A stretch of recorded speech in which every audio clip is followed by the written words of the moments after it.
Hello, everyone. Thank you for joining us this Thursday evening. Um, Welcome to our second module in MindBuff's three-module series.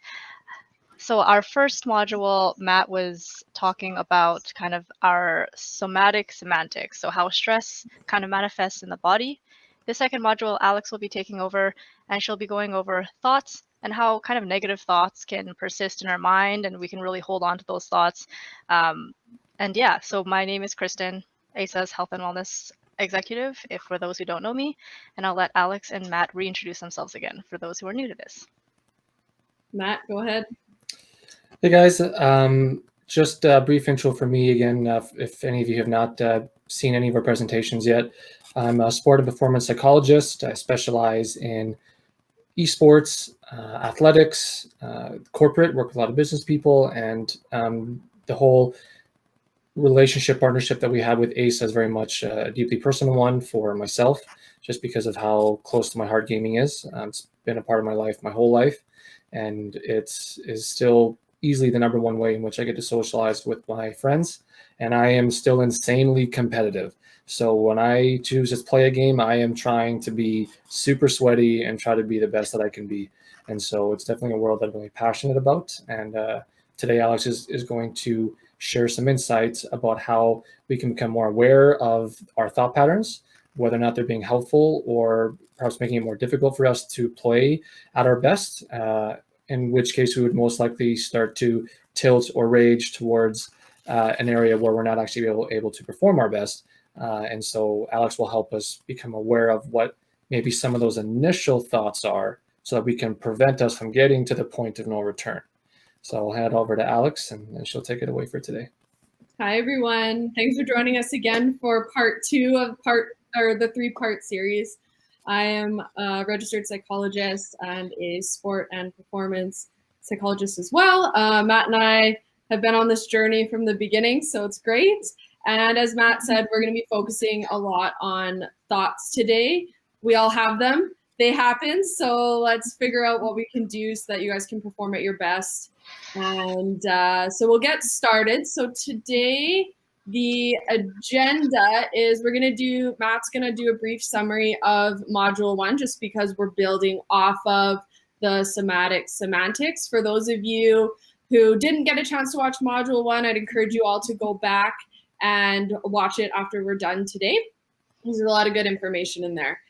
Then we're going to move into what our thoughts do, how to get unhooked from our thoughts, and then we're going to go through some thought challenging questions, and then we're going to end with an exercise called hands as thoughts.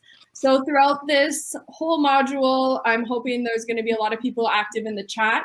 Matt will be monitoring it and talking about your answers that you guys are giving, and same with Kristen. So I'm going to hand it back over to Matt now to just give a summary over module 1.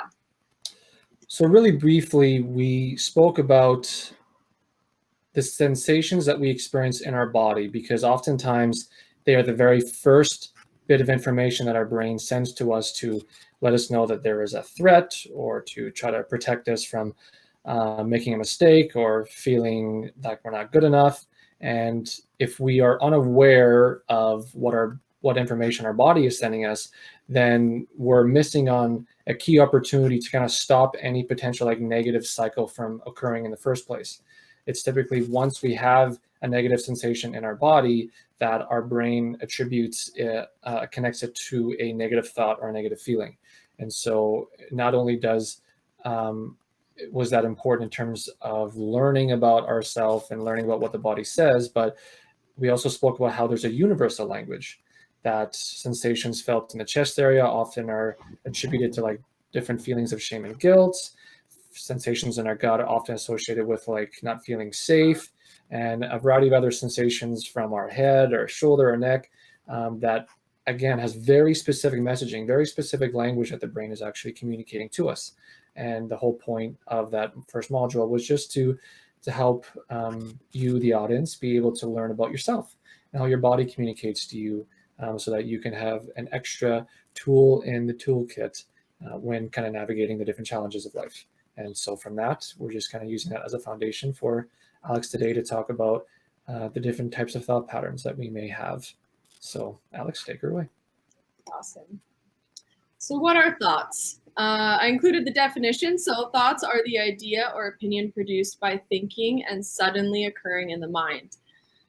Everybody has them. Everybody's having a conversation with themselves all the time.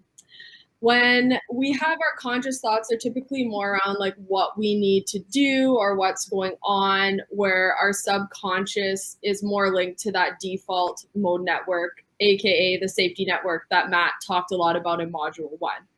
So our brain's constantly like, am I safe? What am I having for dinner? Taco sounds nice. Do I know that person? Nope. Okay. And then we're going back to what we were doing. That's how our brain is always moving through the day. And like I said, some of these thoughts we're going to take more, I want to say, have more power to them versus, like I said, the ones that are checking for safety all the time. Like, again, what Matt had talked about. Everybody has experienced all the thoughts, the positive, the negative, and the neutral ones at some point in our lives. So some people, and again, going back to that, how our brain networks and how it creates these thought maps, is some people might be more optimistic and more positive naturally just because that's how their brain has been reinforced, or those core belief systems have been also reinforced over time.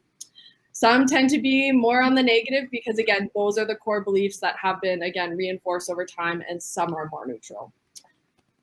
When we think about our thoughts and just how we experience and have different perspectives, if for some magical reason, Matt, Kristen, and I ended up going through the exact same situation, we would probably all have a different perception or all have different thoughts about it and different ways of how we would handle certain things. So our thought patterns are very unique to us.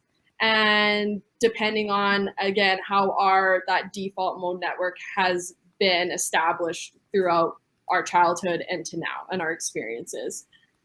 So Matt, do you have anything to add? I know the default mode network is your game. So anything you want to add into that before I move on? No, again, if you really want to learn in detail what that's about, again, just check out the first module. We go at length to describe just the primary functions of the brain, and one of which being the default mode network, aka protection and threat detection. So if you hear us reference it, just know that it has to do with the brain's dominant function, which is to protect us, survival. And so again, if you just hear us reference that just think brain equals keep us safe, and that's what its number one job is. Unless we're having tacos for dinner, right? So we're going to go into an example here. It's called the medicine wheel exercise. So it's going to be pulling, again, from module 1 and pulling in our thoughts and our emotions. So this is where I'm going to encourage the chat to be quite active, so we can get everybody's examples or maybe similar things that they've experienced. So Matt is going to give us an example of a time where there was a lot of, I want to say, like negative thoughts or things going on in your head while you were gaming. It's interesting. I mean, I've been gaming my whole life, probably playing competitive gaming since I was about 15 when I played a lot of Halo 2. And kind of first-person shooters have always been a big part of my competitive experience. And outside of that, Rocket League, I guess I've been playing that for almost 6 years now. That is a game that I play quite extensively. But for some reason, the one game where I find myself having to manage my negative thoughts and my negative feelings the most is Apex. And which is understandable because in a battle royale, there's more out of your control than any other kind of competitive game out there. And so when you know there's an opportunity for you to be able to like clutch a win for your team and you're not able to, I mean, it happens all the time, but there's this one particular moment I remember. I had an enemy in front of me, his back was turned to me, and I was, in my mind, I was like, easy win. Like before I even started shooting, I was like, it's over, I got him. And I started shooting him. And then for some reason, when he realized he was getting shot at, turned around and started shooting at me, I just instantly started panicking. I was like, oh no. And I just started like spraying like all over the place. I missed every single shot in my second clip. And even though I had him down to probably like 1.5 HP and I was Oh no. Oh, he totally killed me. And I just remember sitting there and just like all of the negative thoughts like, what the hell is wrong with you? What the hell was that? How could you not kill him? What's wrong? And just like it was like a roulette wheel of like which negative thought's gonna happen next. And I remember that sat with me for like a few weeks. And um, and I've got different memories that across different games, across different sports, but that's definitely the one that it stands out the most in terms of my most recent kind of gaming experience. Not very good. No. no. So I'm going to put this out to, again, the chat and for Matt, and we're going to start with the emotions section on the bottom of the screen. So for those of you that may have had similar situations to Matt, or Matt, I'm going to get you to kind of answer to what, I know you already alluded to some, but what emotions were you feeling in that moment when that happened? Well, in the moment, it was probably fear, because as soon as you start missing your shots in a game where you know you're good, it's because you're tense. You're getting sweaty, you're tensing up, and you're losing some of that fine twitch motor skill. And so when I realized that there was an actual chance that I could not win it after I told myself I was going to win it, Mm-hmm. I was consumed with fear at the possibility that I had set myself up for failure somehow. And so I remember the feeling of like my body instantly like, I guess I can talk, yeah, instantly sweating, Yeah. and just being consumed with like this fear like in my chest, like you're gonna blow it, you're gonna mess up, you're gonna fail. Mm-hmm. And so like it was just lots of fear in the moment. Okay. And like I said, for those of you, I don't know if there's anybody on the chat. I'm assuming there's probably some disappointment there, maybe some frustration that is Afterwards, there's a whole other slew yeah, of emotions for sure, but yeah, in the moment, ugh. yeah, not a fun place to be in. It was definitely mostly like shame Mm-hmm. and embarrassment because it's a squad game, so I've got other people with me, and yeah, I was mostly just embarrassed. I wanted to hide in a corner from my teammates that I had messed it up. Yeah. And then I know Kristen's been writing in the body, so I know she's got a few in there, like sweaty and tight in the chest. Were there any other body sensations that you remember outside of what's already been put on there? My heart was pounding. Okay, so heart rate up. My hands were super sweaty. Yeah. It felt like my body wanted to turn into like the tiniest little ball in which no one could see, and I could just become like invisible. Mm-hmm. And yeah, just I'm sure each person would describe it differently, but just a very uncomfortable feeling in my chest, like kind of pain, heaviness, like discomfort. Yeah, I was getting a whole bunch of body sensations for sure in that moment. Mm-hmm. And then we'll move into thoughts. So I know you said a few like, oh my goodness, like, I kind of let the team down for those squad games. You wanted to be invisible. Yeah. Any other thoughts that we don't have listed on there that you think? Let me see here. Hide in corner. Yep, I wanted to. I was frustrated. I can relate to this. Yeah. I was frustrated that my cloak of invisibility was in a different room. Yes. I was certainly letting my team down. And most of the thoughts, though, because of just my personality, like some people are really motivated to play competitive games with people because they like to, play for their team or win for their team. And I enjoy that, but I very much I care about more like my opinion of myself than of others. So my negative thought cycle tends to be more like what I think about myself in the moment. So obviously I had thoughts about letting my team down, but most of them were like, what's wrong with you? How could you blow that? It was the easiest kill in the world. So just tons of negative thoughts just directed at myself. Okay. And then the last quadrant is spirituality. So in the performance world, we call it flow state. It's almost like a hyper focus where nothing else matters in the world. You're just doing what you have to do. and then, like I said, performing at your best. So, Matt, my question to you is, where was your focus, either in the games after or, like I said, in that moment? What were you thinking about? Well, where it all went wrong was rather than focusing on being able to like finish my kill, in which, like I said, I almost hit him with every single bullet with my first clip. As soon as I detected, even if it was like 0.0001% chance that I wasn't going to kill him, my focus immediately split from I need to kill this guy to self-protection mode. You better kill this guy, otherwise you have failed. And so it became very much like panicked fear focus, where rather than being able to keep that laser sharp focus on just literally shooting him with the bloody pinky toe, I just painted a portrait around him because I was no longer calm and focused on making sure that my shot was true. Right. And where was your confidence? Yeah. What confidence? Exactly. I threw it out the window. Yeah. So I know we've been talking a lot. So now we're gonna flip it a little bit. So we're gonna do the same situation that Matt has gone through. Or like I said, if you have similar ones that are listening to this, Matt, what do you think you could say to yourself that might even just be a little bit more positive? Or what would you rather have said in that moment to yourself? In the moment where it all went wrong, or afterwards? Either is fine. Either. Okay, I'll do both, and I'll start in the moment. So in the moment, my first response should have been to like name a body point on the guy that I was shooting to redirect my focus and attention towards the target.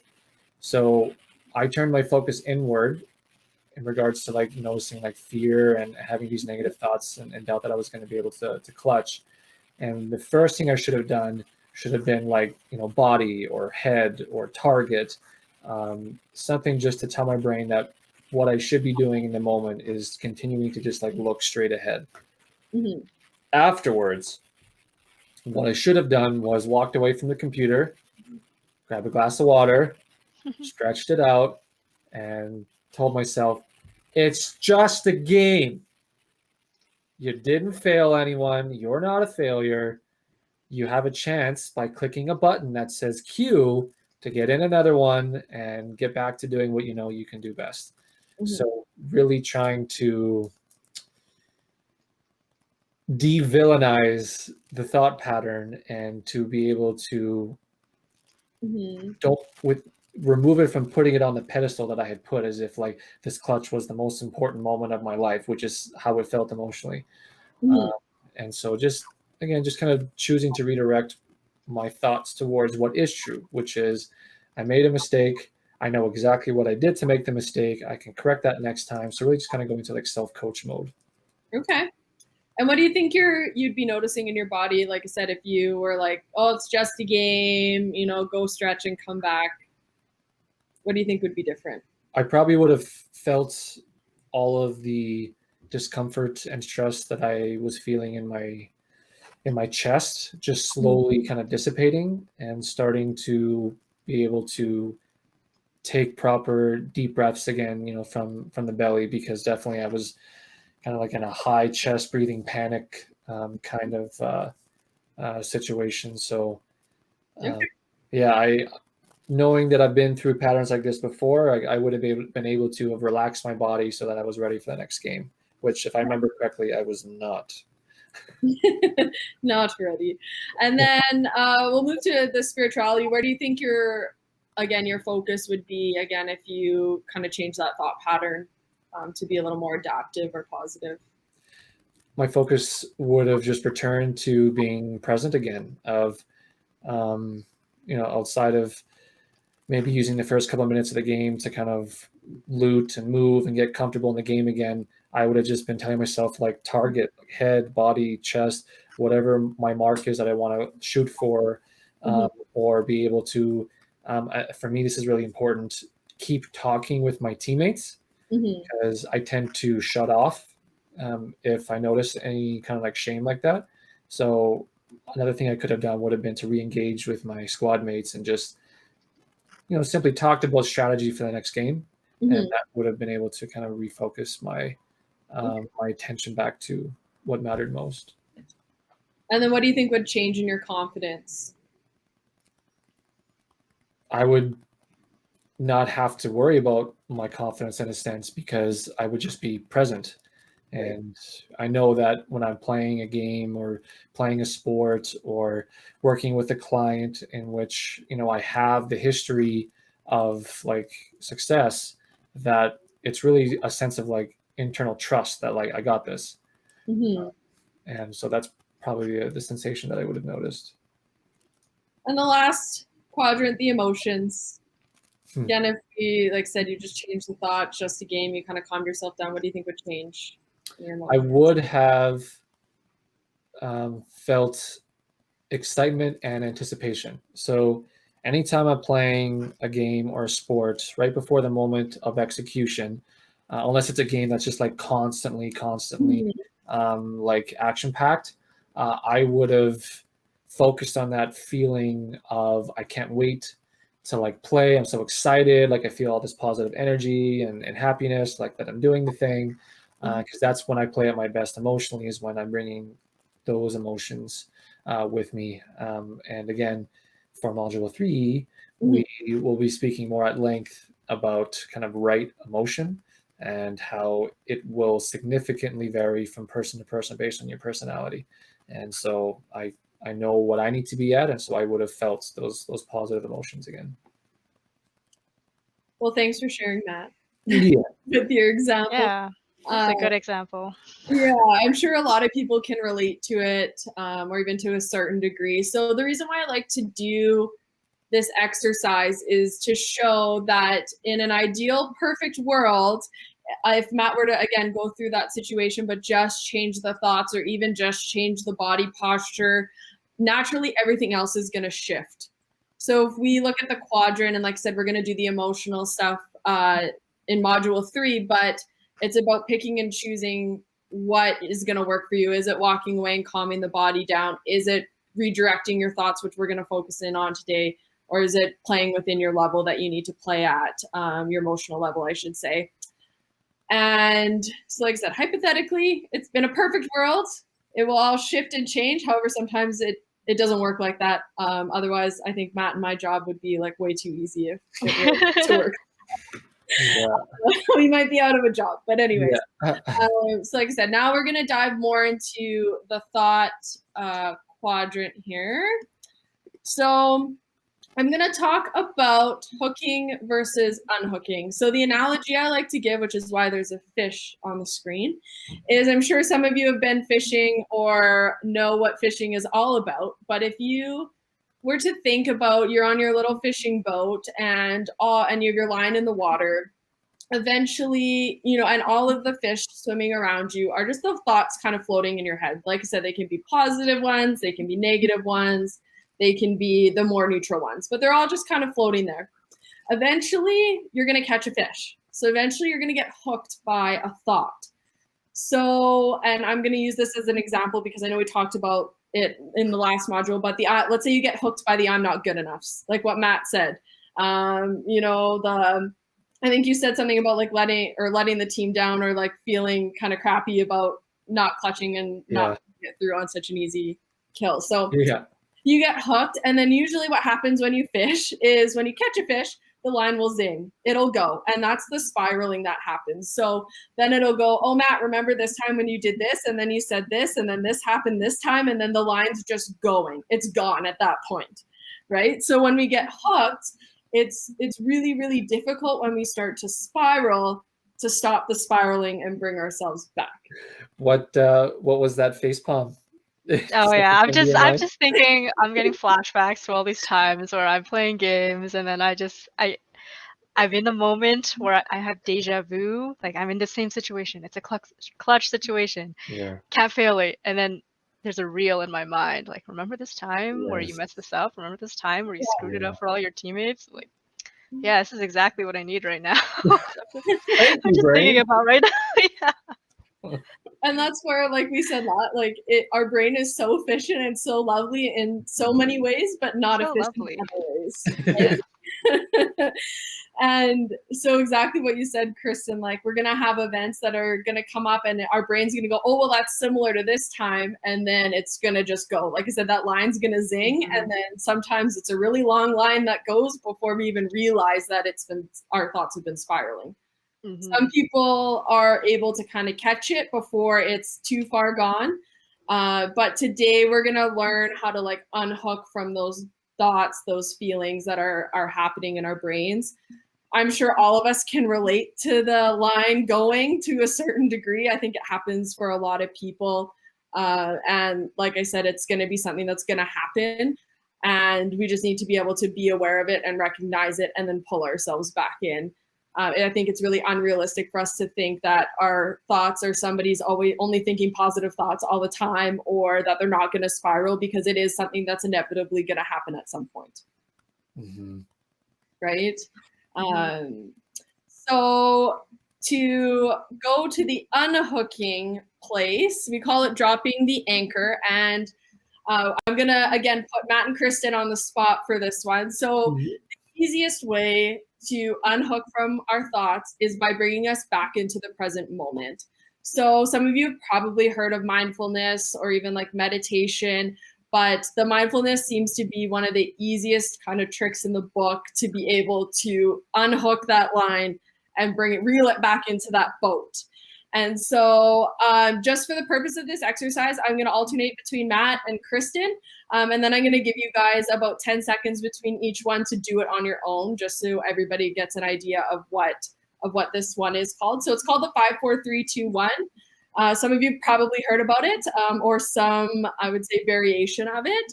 So I'm going to put Kristen on the spot first. What are 5 things you see in your room right now? Just list them off. All right, 5 things I see. I see my drawing tablet that's right in front of me. Yep. I see my water bottle in front of me, my webcam. Yep. A little jar of candy. Yep. And I see posters on my wall of hand diagrams. Perfect. Assuming that's work stuff, right? Yes, there's work stuff. So I'll give you guys all some time to do that one, and then we'll move on to touch. All right, Matt, you're up. What are 4 things you could touch or feel? My jeans. Yep. This super soft Secret Labs chair, which I love so much. Yes. This carrot, which I have half eaten. One more. And this mug. Perfect. So again, giving you guys some time to notice some things that you could touch or feel in your immediate environment. All right, Kristen, 3 things you can hear. I know you have your headphones on, but okay, I'll super concentrate. I can hear your lovely voices. Yep. I can always hear birds outside squawking because they are loud. Wow. Yep. Take it. And then I can hear, I think, some gentle humming of just my light in the corner of the room. Perfect. And Matt, you have a challenging one next. 2 things you can smell.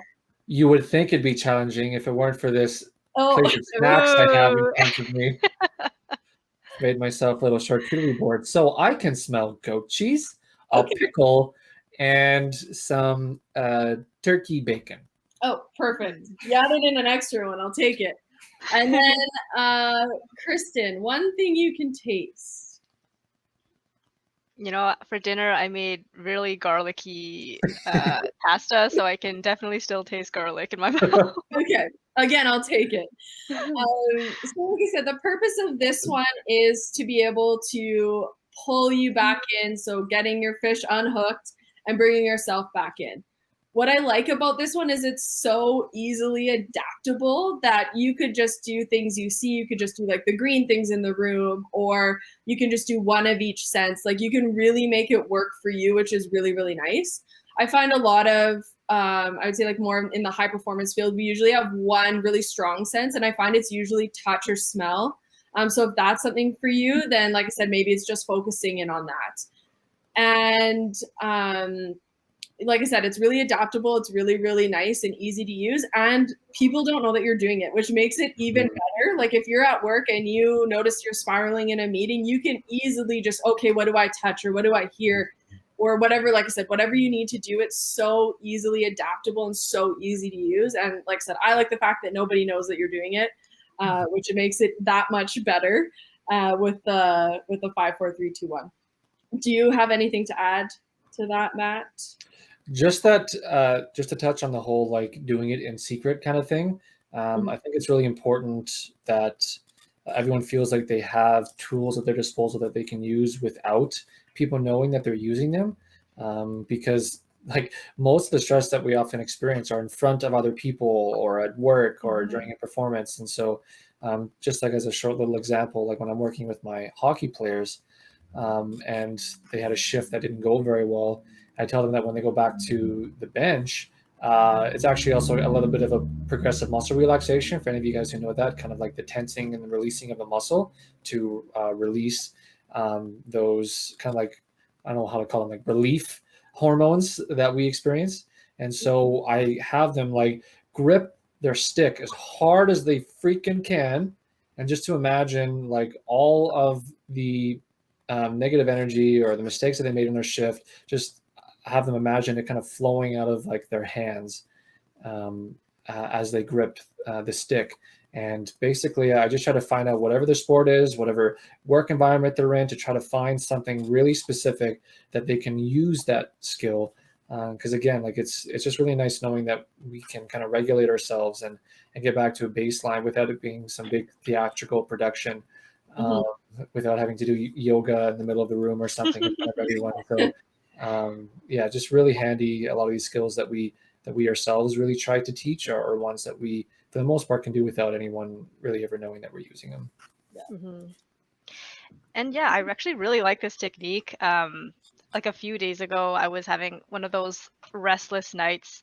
And like Alex said, this technique is super adaptable. I was literally like in bed, it's pitch black, can't see anything, but you kind of focus on your other senses. And as I was saying, I was like super stressed, had like knots in my stomach, thinking about just like a difficult call I would have to make the next day. And then my thoughts were really spiraling into like, okay, if this is the worst case scenario, and if that happens, then this will happen, and then this will happen. It's like that line kind of like going way far out, like way too long. But yeah, this technique I found like really grounded me, and it just made me like be in the moment, think about my body sensations, and like pay attention to like what is happening around me in that moment. And it just really calmed me down, and I was able to sleep pretty quick after that. So Sweet. Honestly, like super effective. Yeah, it's a great one, and it's such an easy one to do. I would encourage all of you to do some sort of grounding like this, or even like what Matt said, like gripping the controllers as hard as you can, and then letting all that energy flow out before you even start, because that's going to help you with your focus just going into games. So I'd encourage you all to do something like that. The two other ways to unhook that are I find them a little bit more challenging, but still fun nonetheless. Some people will sing their negative thoughts to the tune of like "Happy Birthday" or "Twinkle Twinkle Little Star," and it's kind of comical to be unhooked. So if you like that way, or it could be, I don't know, to any other song you want it to be, but sometimes that makes it a little funnier, and then we realize that it's ridiculous, and then we go back, we can bring our line back in. The second way, I like it too. It's actually Will you be demonstrating this, or are we just want to take the word for it? Unless you want to. The other one, which is another favorite of mine, is using like a celebrity voice. So for me, I tend to do Arnold Schwarzenegger because I think it's hilarious.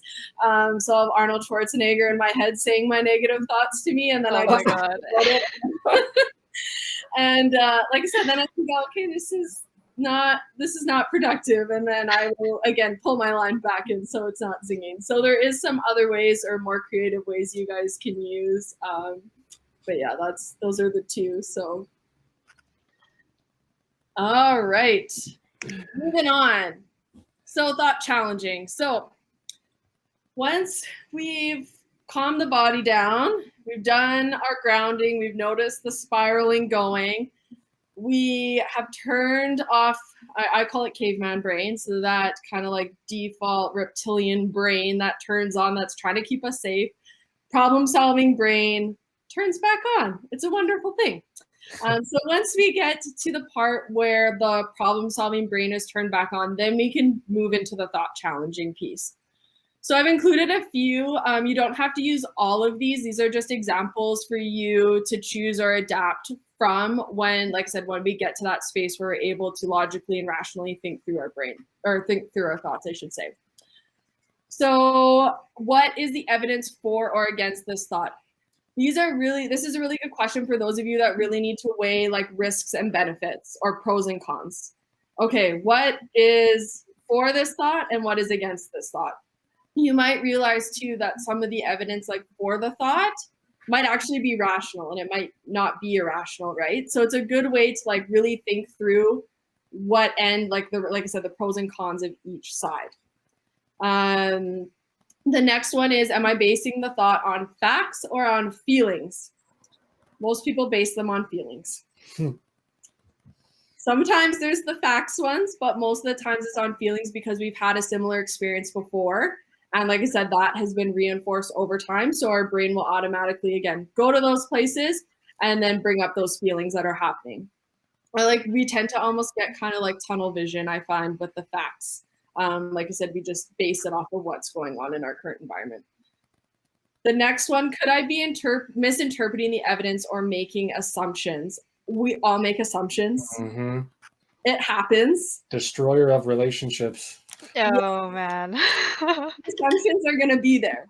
But I like this question because sometimes we do need to take that step back and look at everything that's going on, right? And making sure that we're not, and I know this is another question at the bottom, like, are you looking at everything? If you were to take a step back and look at your whole day, the one thing that went wrong probably wouldn't seem so bad, right? And so I also, with this one, I think it naturally happens. But if you think back to you at school, if you did a spelling test, most of us would say, I got 1 wrong instead of saying I got 9 right. So we're naturally going to look at the negatives and go into that direction. So like I said, with this one, it's like, okay, am I missing something? Well, I did get 9 more questions right. So it's about, again, kind of flipping our thinking with that one. So I do like that one a lot. I alluded to this one earlier. Would other people's interpretations be different? If so, what would be different? So again, if Matt, Kristen, and I went through the same situation, magically happened to go through the exact same thing, we're naturally going to, again, have a different perception, have different thoughts, have different ideas of what just happened. So sometimes, again, it's nice to take a step back and say, okay, how would my friends react to that? Or what would my parents say or my teammates say? How would they go about this? So again, it's about taking a step back and looking through it through somebody else's eyes so that, again, we can get that bigger picture of what's going on.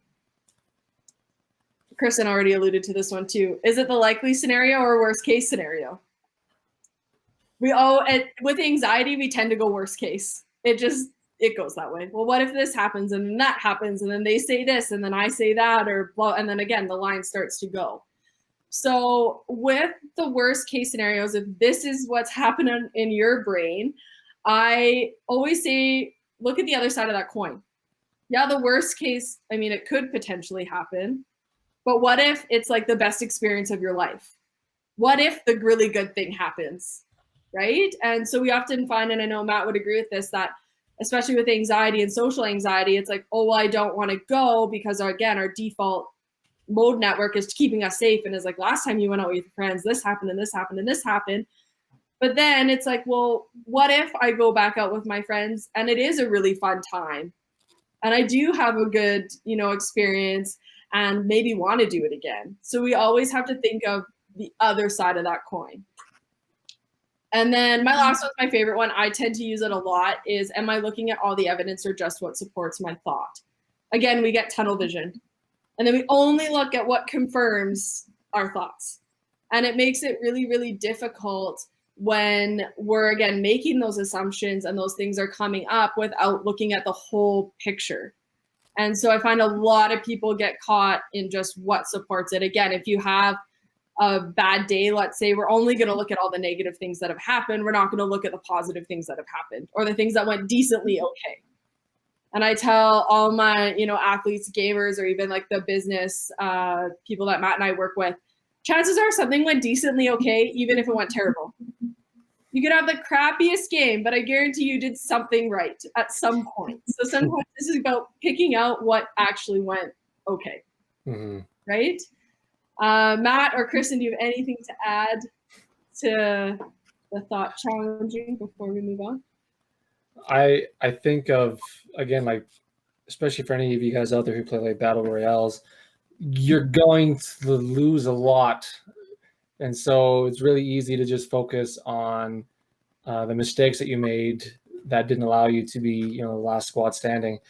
So a good skill that we teach a lot of our performers is, like, as soon as the game is done or as soon as the performance is done, like, what are 3 things that I did well that game?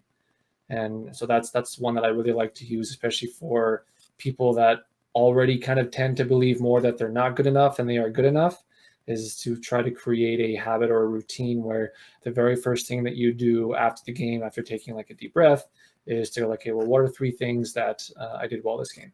And that can really help you quickly shift your focus if you're jumping into another game, just to be like, actually, yeah, I did really well in this fight, or my accuracy was really good. I made really strategical decisions. Maybe I just got bested from someone who was on a bloody Smurf account. So it could be just a nice little simple thing you can do after a game. Mm-hmm. I like that. I agree with that. Like, mostly, I see a lot of people after they lose, they kind of chalk it up to like their score or their ranking or their placing, or they enter a tournament and they go 0-2, like, oh no, I lost 2. I didn't win anything. Yeah. Yeah, it's easy to just say that you're trash and that you're terrible at this game, but you probably did something right. Yeah, you at least got a hit in, like at the very least. So Yeah. Mm-hmm. yeah.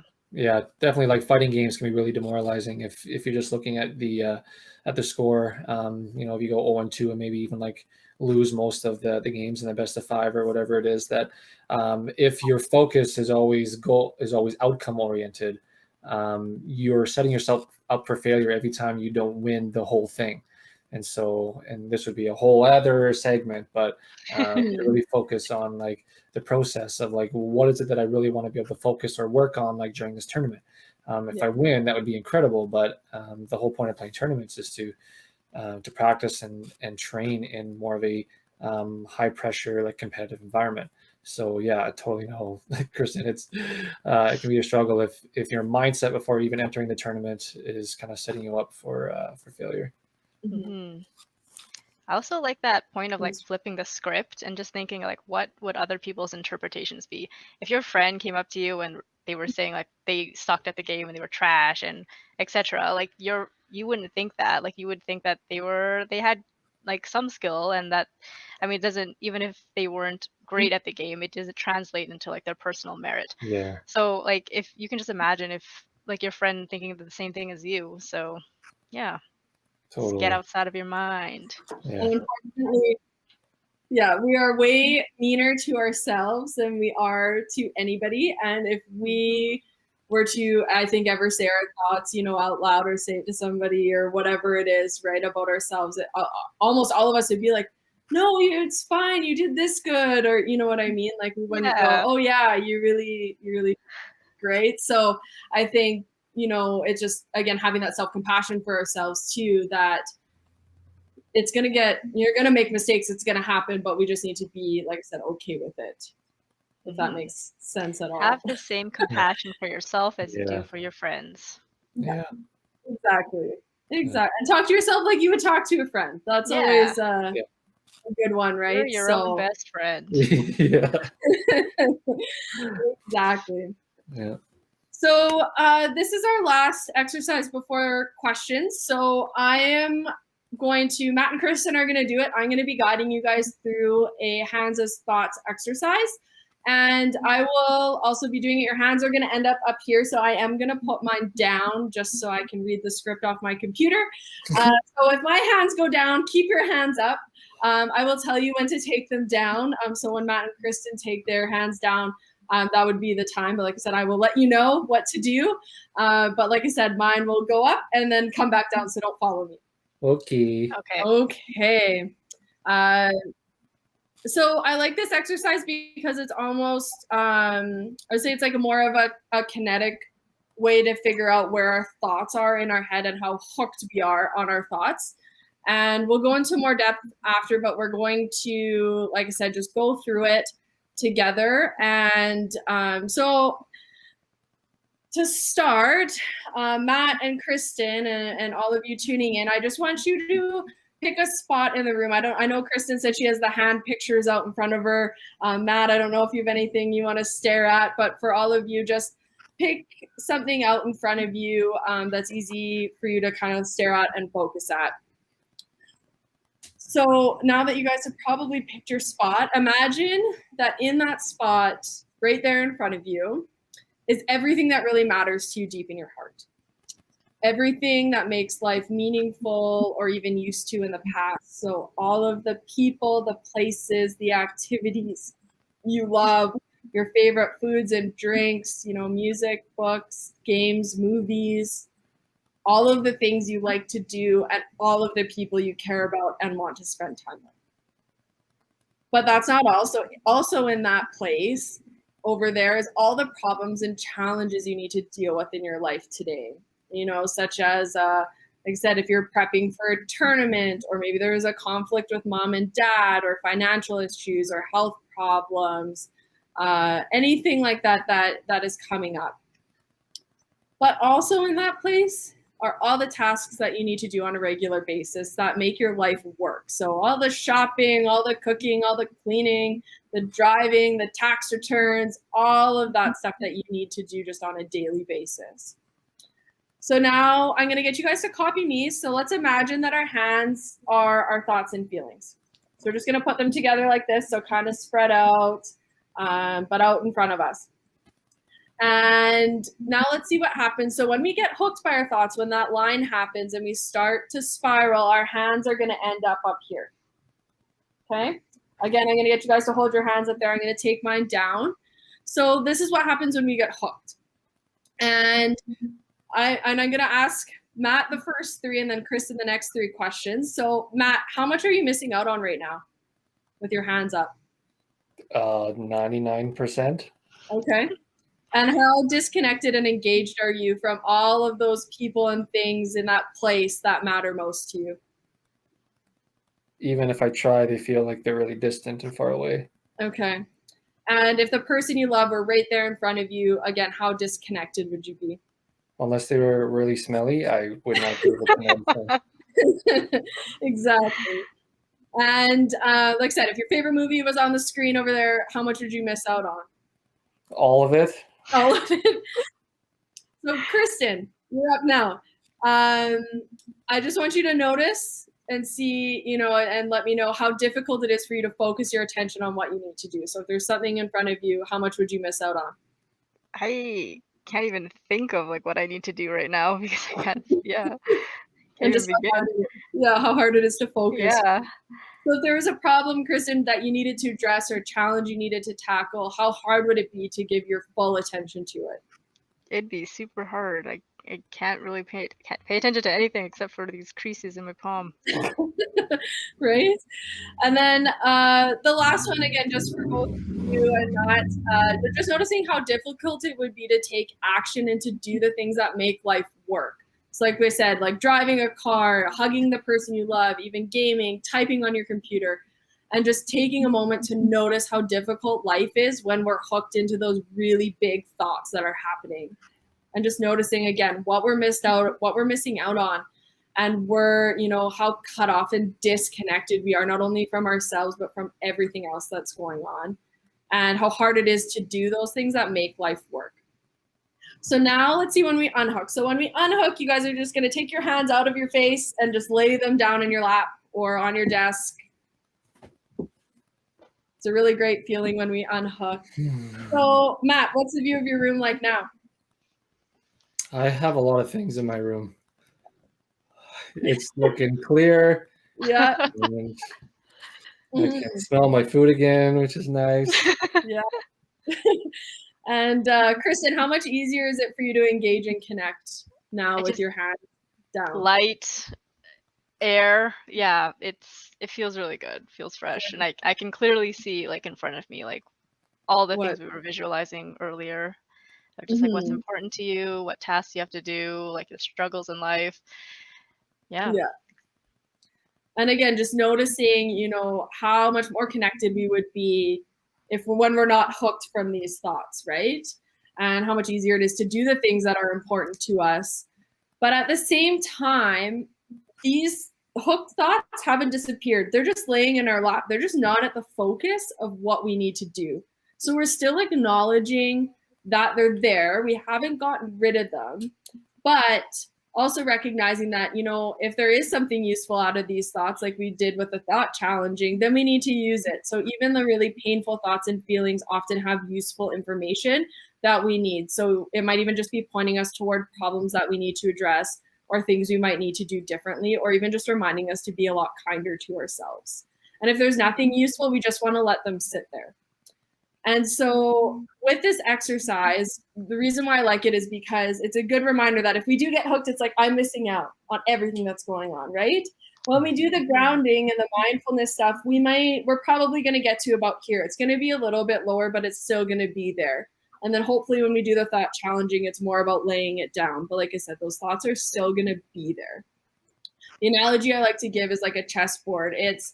You can replace a negative thought with a positive one, but they're still going to all come back. Like you're still going to be in this battle. It's about like what Matt and I are saying, like how do we almost like reprogram the brain to go more naturally to the positive side, and just like I said, recognizing where we're at with how hooked we are from our thoughts and feelings. So you can also do this one with a sheet of paper if you really wanted to. You can write those difficult thoughts and just stare at them. You're going to get more hooked, and then practice unhooking. Use the mindfulness strategies we talked about. Use the things Matt had said about like, picturing yourself like sending all that negative energy out to those controllers and just letting it go, or doing whatever's going to work for you, because it's going to be really, really helpful. And like I said, and just accepting that those thoughts are still going to be there regardless, and just recognizing how we're going to deal with them. Cool. Matt, Kristen, any thoughts, comments on that exercise that we just did? I think that was a perfect exercise to kind of wrap things up. Nice when you can kind of get your whole self involved in an exercise. It makes it easier to remember. So that was a really, really, really cool one. I've never done that one before. That's a good one. It's really cool how you can just like, it brings it back to the theme of the whole like body mind connection, where just physically doing this exercise can really kind of make things click of like, I am missing out on these things while I'm looking at the thought. Just the physical representation of that. That's really cool. Yeah, I really like that for sure. Awesome. Well, now we'll open it up to questions, and then Matt will give or both of us, I guess, will give a summary of what Module 3 is going to look like after the questions, or if there's any thoughts or comments in the chat. I think, if there's any questions that pop up, we'll get to it. But I think that in kind of preparation for the next module, we'll also have kind of more time set to let everyone know what's going on and what we're doing. And again, Alex and I will kind of be teaming up on the last one and just talking about like right emotion and how your personality plays a significant role in terms of what that even looks like. Because I think you would agree that anyone who plays a game at the highest level, plays a sport at the highest level, they all know how to be at that right level of intensity. But a lot of people have a misconception that intensity is emotion, and that's not the case. Emotion is one way in which we can get to the right level of intensity. And again, that's going to vary from person to person. And so we're going to do a little bit of kind of personality work while speaking to emotions, so that hopefully, even if we're just talking about gaming, not let alone a big meeting or playing a sport, that you can learn how to be at the perfect level of emotion that you individually need to be at to be able to access flow state more consistently and a more kind of stronger vibration. So that's a little bit of what we're going to be doing for sure. Sounds awesome. I would also like to know That how to sounds access flow state more often on command. That sounds amazing. Wouldn't we all? Yeah, that's like the ultimate tool. But yeah, if anyone has any questions, feel free to put them in the chat. If not, tweeting them at us, DMing us, anything will work, and we'll get around to answering for sure. And to answer some of the questions earlier today, this will be saved and stored on both the Alberta Esports page and both our Mind Buffs page as well. We will be having our library sorted and organized so that you can see all the different content that we've been putting up for the last little while. So yeah, just trying to make it easier for you guys to be able to access what we're doing at a time that works for you and maybe other people that you'd like to share it with. Cool. And thank you all for thanks tuning everyone in. for joining us. Thank you, Mal and Alex, thanks for another amazing presentation. Anytime. Oh yeah. All right. Well, good night, everyone. Then. Good night, guys. Thanks.